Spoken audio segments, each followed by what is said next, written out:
Have you ever met someone new and you open your mouth to speak English and suddenly your mind just goes completely blank? Oh, yeah. That happens to everyone. Right. You just forget everything, you stare at them, and you just cannot find the words. Exactly. Well, welcome to today's deep dive. Today, we are your English tutors, and we are going to fix that blank stare together. Yes, welcome. We know that feeling very well, Mhm. Speaking a new language can feel, well, scary. Very scary. It is completely normal to feel nervous. I mean, even adults feel like beginners again when they learn a new language. Oh, absolutely. But please do not worry. Today, we will take it step by step. We will speak slowly, and we will use simple words. We looked at many helpful language guides to find the best, most natural ways to talk to new people. I am so excited for this because, learning to introduce yourself is kind of like building a house. Oh, I like that. Yeah, you cannot start by building the roof. You cannot start by painting the walls. First, you need a strong foundation. You need a solid base at the very bottom. That is a perfect way to look at it. So, to build our house, we must start with the very first words you say to someone new. The absolute basics. Right. You need to say hello, give your name, talk about your home, and share your age. Exactly. So, what is the very first thing we say? We say a greeting. The guides we reviewed show us two main ways to greet someone. We have hello and we have hi. And what is interesting here is that they mean the exact same thing. Right. But native speakers use them in different ways. Hello is for formal situations, like you use hello at a job interview. Oh, yeah. That makes sense. Or you use hello with a new teacher, or, when you meet a boss for the first time. I remember my first week learning a new language. I said hi to a very important manager at my job. Oh, no. Yeah, they looked a little surprised. I learned very quickly that hello is safer for formal moments. Definitely. But hi is for friends. It is informal. It is for people you know well or people you meet at a casual party. That is a great rule to remember. So you say hello or hi. Then you say your name. You can say, my name is, or for short, I'm. For example, hello, my name is John. Or, hi, I'm John. Right. And after your name, people usually want to know about your home. Yes, they do. But this can be tricky for beginners because there is a difference between where you are from and where you live right now. Yes, this is a very important detail. You say, I am from, to talk about your origin. Your origin. Right, the place you were born. Okay. It is the country or city where you grew up. For example, I am from Mexico. And maybe you do not live in Mexico right now. Exactly. Maybe you moved for work or school. So then you say, I live in, this is your current location. This is where your house or apartment is today. So you can say, I am from Mexico, but I live in New York. That is great. Now, another basic fact is your age. If someone asks, how old are you? Well, you need to know how to answer. The language rules tell us there is a very big difference here between English and many other languages. In English, we use the verb to be for age. We say, I am 15 years old. Wait, let me stop you there. This is a very big struggle for many learners. It is hard for me too. I know, it really is. In my native language, we use the word for have. We say, I have 15 years. Why is English different? That is a very normal question. It is a common mistake because, well, your brain wants to translate directly from your native language. Right, exactly. But in English, your age is not an object. It is not a thing you carry in your pocket or hold in your hands. You do not have years like you have a car or a book. It is hard to remember because I am so used to my native language. My brain just wants to say have. I understand. Think about it this way. Mm-hmm. In English, your age is something you are. It describes your state of being. Okay. Just like you are tall or you are happy, you are 15 years old. Never say, I am 15 years old. Yeah, I like your trick. Thinking of age as something I am, like being tall. I am tall and I am 30 years old. I will try to remember that. It helps a lot. Listener, take a second right now. Say it out loud wherever you are, I am, and then say your age. Perfect. Practice makes it easier. Let us do a short practice conversation to show our listener how this sounds. Okay, let's do it. We will use fake names. We will act like we just met at a coffee shop. I will start. Ready. Hello, my name is David. I am from Canada, but I live in London. I am 35 years old. Hi, David. Nice to meet you. I am Sarah. I am from Spain, and I live in Spain, too. I am 30 years old. Great job. That was easy, right? That is our strong foundation. Our house is starting to look good. Yes, it is. But a house needs more than just a floor and a base. Now that people know your name, your age, and your home, let us learn how to add details. We need to paint the walls. I love painting the walls. Right. We need to describe who you are as a person. To paint the walls, we use adjectives. Adjectives are describing words. Let us start with personality. Personality is the kind of person you are on the inside. And when we look at how native speakers talk, we see some great simple words for this. First, let us look at positive words. Good words. Okay. You can say someone is cheerful. Cheerful means happy. A cheerful person smiles a lot and brings good energy to a room. You can also say someone is chatty. If you are chatty, you like to talk, you enjoy having long conversations. Which we do. Yes, we do. Another great word is kind. Kind means you care about other people, you help them when they need it. But, humans are complicated. Not all words are positive. Sometimes we need negative words to describe someone. True. For example, bossy. A bossy person likes to give orders. They might say, sit down, or do this right now. They like to tell other people what to do. Nobody likes a bossy person. Another negative word is moody. A moody person changes their feelings very fast. One minute they are happy and laughing, the next minute they are angry or sad, and you do not know why. So we know if they are kind or bossy on the inside. But what if I need to describe them to a friend at a coffee shop? How do I describe the outside? For the outside, we talk about appearance. Appearance is how you look. We have simple words for body types. You can be tall, which means your head is high up. Or you can be short. You can be slim, which means thin. Or you can be overweight, which means you carry extra weight. We also have simple words for hair. Hair can be straight, like a flat line.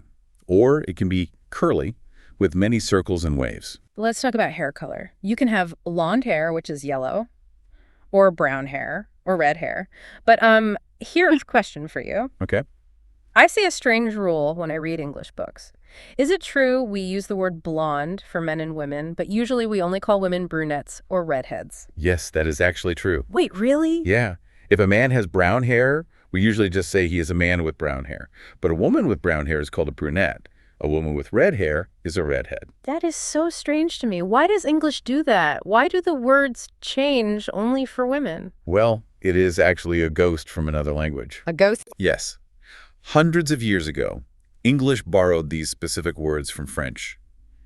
In the French language, words change their spelling and sound depending on if you are talking about a man or a woman. Oh, I see. English kept the feminine et ending for the word brunette. It is a tiny piece of French history hiding in English. That makes sense. It is French. But, is it bad if I make a mistake? What if I call a man a brunette? Do not worry at all. If you call a man a brunette, people will still understand exactly what you mean. Making mistakes is how we learn. Native speakers make mistakes too. That is a huge relief. Okay, so now you have the foundation. You know how to introduce yourself and describe others. Your house has painted walls. Beautiful walls. Yes, but a house is meant for entertaining guests. Now we need to invite people over and find out what they like to do. Let us talk about having fun. That is a great transition. Let us talk about shared interests. When you meet a new friend, you want to know what they love to do. When I first started learning English, I always ask people, what are your hobbies? A lot of beginners do that. But the guides say that native speakers usually do not ask that. The word hobby is a little old-fashioned. It sounds like reading from a textbook. That is correct. Native speakers ask different, more natural questions. They usually ask, what do you like to do for fun? Or they ask, what do you do in your free time? What do you like to do for fun? I like that question a lot. It sounds very warm and friendly. Listener, you can use that question today. Definitely. Let us practice answering it. You can start with a very simple sentence. You can say, I like to cook, or I love to travel. Those are perfect, simple sentences. I like to or I love to. But as your English gets better, we want to help you build longer sentences. A longer sentence keeps a conversation interesting. How do we do that without getting confused? We simply add more information step by step. We add when, we add where, and we add why. Let us use the example of going to the park. The basic sentence is just, I go to the park. Okay, I go to the park. That tells you what I do. Now let us add where and when. I go to the park near my house twice a week. Twice a week means 2 times every week. That tells us when. Near my house tells us where. Now let us add why. Why do you go to the park? We can use the connector word too. I go to the park near my house twice a week to relax and paint. I see. Adding to connects the pieces. That makes it sound so much more natural than just saying, I go to the park. It really does. You can also use the word because. Yes, because is a great word. It connects an action to a reason. You can say, I like to paint because it makes me happy. But what about things we do not like? Sometimes we need to talk about our dislikes. A friend asks you to go somewhere, and you really do not want to go. You can practice simple ways to explain why you do not enjoy certain activities. For example, you can say, I don't like going to the beach because the sand gets in my clothes. Or, I hate the gym because it is too crowded. Crowded means there are too many people in one room. But wait, I worry about this sometimes. About what? If my new friend says, I love the gym, and I say, I hate the gym, is that rude? Will I make them angry? No. It is perfectly okay to have different interests. You will not lose a friend just because you dislike the gym. But, as a polite adult, you should use soft words. Soft words. Right. Do not say, I hate it. That sounds very strong. Instead, use soft words like, I don't really like. And always give a simple reason using the connector word because. Okay, let me try. So if they say, I love the gym, I can say, I don't really like the gym because it is too crowded for me. That sounds much nicer.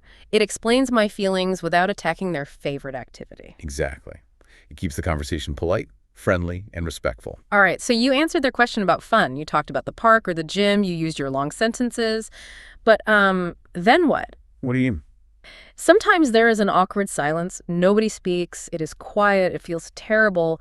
How do we keep the conversation alive? Oh, this is a very important skill to learn. To keep a conversation going, you must ask natural follow-up questions. Follow-up questions. Yes, a follow-up question is a question about what the person just said to you. It proves you are paying attention. Can you give the listener an example of a good follow-up question? Yes. If someone says, I love to paint, you do not just say, okay, and stare at them. You ask a follow-up question. You ask, why do you like painting? Or, how long have you been painting? Oh, I like that. How long have you been doing that? Is a great question.